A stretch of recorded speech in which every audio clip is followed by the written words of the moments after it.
Hello, everyone. Today, we're going to be talking about the Chinese New Year. Happy New Year! Well, maybe the day you're watching it, it's not New Year. This year, in the year 2021, the Chinese New Year is on February 12th. So it's a little bit after our calendar New Year, which is December 31st into January 1st. So it's a little bit different. And the reason that is because it's based on the moon cycle. So depending on whenever the moon is coming around at the right time of year is the Chinese New Year. All right, so it's different a little bit every year, and usually it's around the first or second week of February. Sometimes it's in January, depends on the year, okay? So let's talk a little bit about Chinese New Year traditions and how they might be similar or different than ours. But before we get super into that, what is this Chinese New Year all about? Now, the story goes, and this story comes from 1766 BCE, and that's before the Common Era. So that was probably almost 3,000 years ago. So this is a very old story. And the story goes that a long time ago, there was this monster, this beast, and its name was the Year. Okay? And every year, the Year would attack the people that lived on the land. And this monster was pretty crazy looking. He had the body of an ox, which is like kind of a big cow creature, right?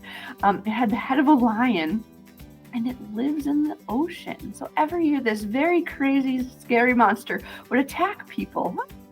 It was so frightening, and people eventually found out that you could scare off this monster with three main things. The color red. Hey, look, I'm wearing red. I'm scaring the year off today.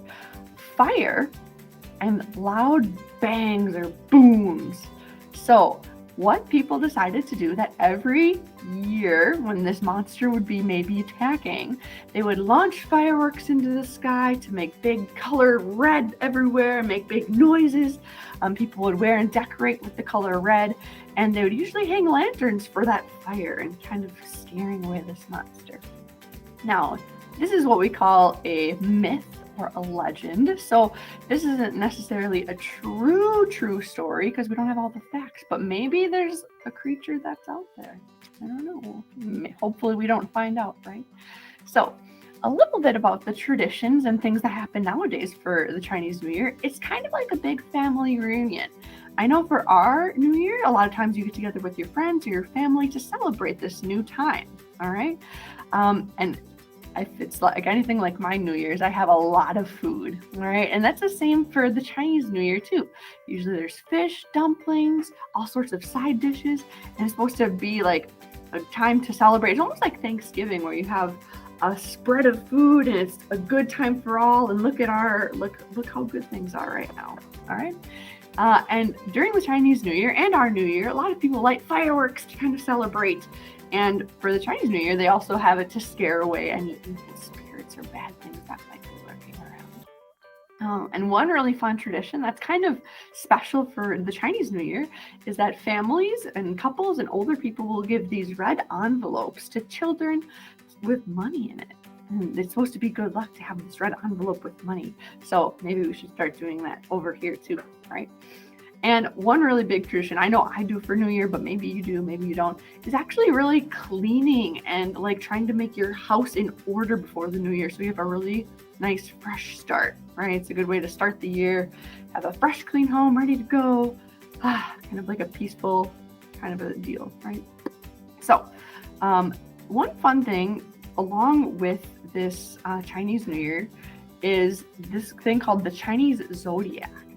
And every 12 years, there's a new animal that represents that year, okay? So if you look really closely, if you want to pause the video here, I have a chart with all of the animals and different years that go along with it, all right?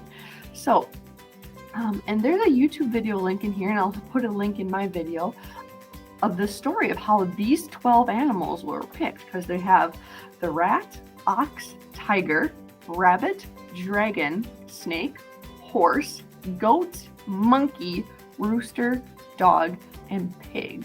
So like, why were these animals picked over like, I don't know, a panda? Or why didn't they pick a turkey? I don't know, So you'll find, if you watch that clip, you'll find out a little bit more of how those animals were picked. All right.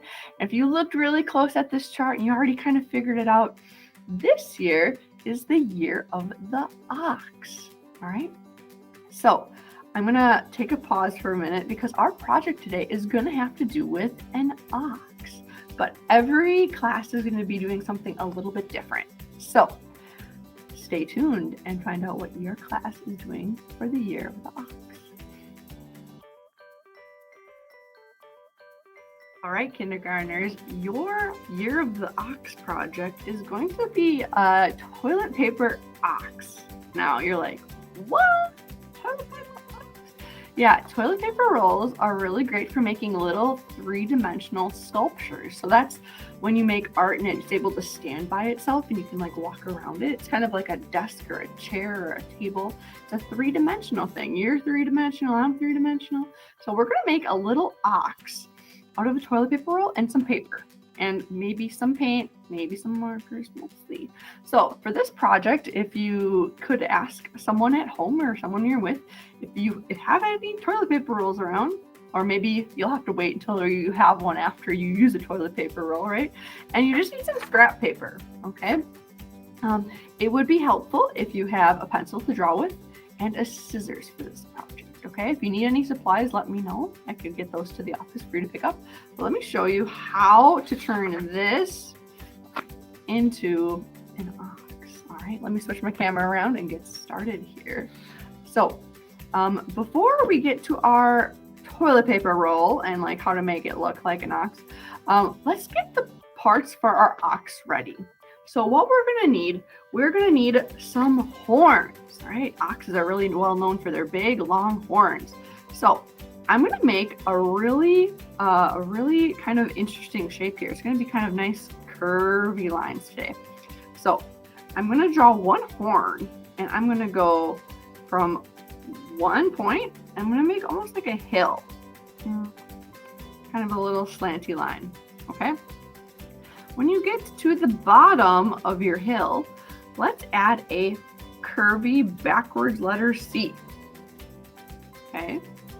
And from here, we're just going to take our C and connect it back to the beginning. So it gets kind of skinny at the end to make a point. All right. We're only going to draw one of these because we're going to actually fold our paper in half to cut it. So that means we will get two horns when we're all done. All right. Same idea with our eyes, right? We have two eyes on our ox. So I'm just going to draw a circle. Okay. You can see it's probably about as big as my pinky. It's not super big, but that'll be enough to get you an eyeball. And the one other thing we need is his nose and his snout area. So I'm going to draw a mouth that's bigger than the eye, a bigger oval. Okay. And if you want to right now, you could actually draw on his little nostrils, right? So he can smell and sniff air and snort at you, right? So from here, you can just cut the nose out, but for your horn and your eye, we're actually going to fold your paper in half. So it's going to look, if I can get my snout out of the way, you're going to take your paper and fold it. So when you cut, you get two of them. Okay, I'm going to speed up the video here so you can get cutting, and then you can pause the video if you need to keep cutting. All right.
All right, so I have my 2 horns and my 2 eyes and my nose. But to make our eyes look a little bit more like eyes, let's put some dots in the middle of them, shall we? So our ox can see. There we go. If you want to, you could even give him little eyelids too, so he could close his eyes if he needs a nap, right? And our nose. Now, our nose is usually not white on an ox. You could maybe pick a different color. So I think pink is a good color to kind of be a nose, or you could do brown or black, but it's really up to you. I think I'm going to do pink because it's kind of fun. We got to get a little more color on our ox, right? So I'm just going to color in my nose pink, but you can pick whatever color you think makes the most sense. All right, there we go. So from here, we're really lucky that an ox actually can get kind of to be this color brown, okay? So you don't need to do anything to your toilet paper roll for color unless you really want to. You could paint this if you want to, or you don't have to. You could color with markers, it's up to you. But the one thing we are going to do to this toilet paper roll so it looks a little bit more like an ox body is we're actually going to cut out a little hill, a little curved line, so it has a spot for its legs. So with your pencil or with a marker, you might actually have to hold it down with putting fingers inside of your tube and then drawing a little hill, okay? And from there, we're going to actually add 2 little hoofs as well. So I'm going to put a black rectangle on one side and a black rectangle on the other side. So it looks a little bit more like an ox, okay? He's got his little feet right there. So I'm going to cut that out. You might have to get some help with this because it's going to be a little tricky. All right, we just want to use the tippity top of our scissors. And if it's not a perfect arch, that is okay. So we got little feet ready to go. All right, so from there, we're just going to use a little dot of glue, okay, on each of these pieces and glue on our ox's face. All right, and put his nose towards the bottom because that's, well, towards the middle, I should say, because that's where his nose would be. And I can go a dot and a dot for the eyes. Did I use a lot of glue there? Nope, we're just practicing using a dot, dot, dot, not a lot. You might have to actually put your whole hand inside and kind of press down when you're holding this because they're going to want to pop up because they're gluing it to a curved tube. All right, get my other eye on there. Give it a little squish here. Whoa, don't get stuck to my finger. And then for his horns, we're going to do one kind of above one eye and one kind of above the other eye. Okay, and these are actually going to kind of stick out like this. Okay, so they're not going to lay all the way flat because it's too big, but we want those big old horns to stick up a little bit. Okay, so I got both of my horns here. All right, so kind of made a cute little ox guy for our celebration of the Chinese New Year. All right, so let me switch back cameras here for just a minute. I love this little guy, he's so cute. So when you're all done with your toilet paper ox, you're going to want to let it dry a little bit. Liquid glue will be best for this because it's really good to get kind of gooey and move everywhere around that curve. But if you have a glue stick, that should work too. Make sure this dries all the way before you would want to maybe start playing with it because I know he's pretty cute and you can make him run around and save the day. So it takes about an hour to dry. I know that seems like a lot, but then they'll be dry for good. All right, so when you're all done with these little guys, I can't wait to see them. So could you please take a photo and send them to me in the Seesaw app or send me an email just so I can see we got this little ox done. All right. I can't wait to see what you come up with. Happy creating and happy Chinese New Year.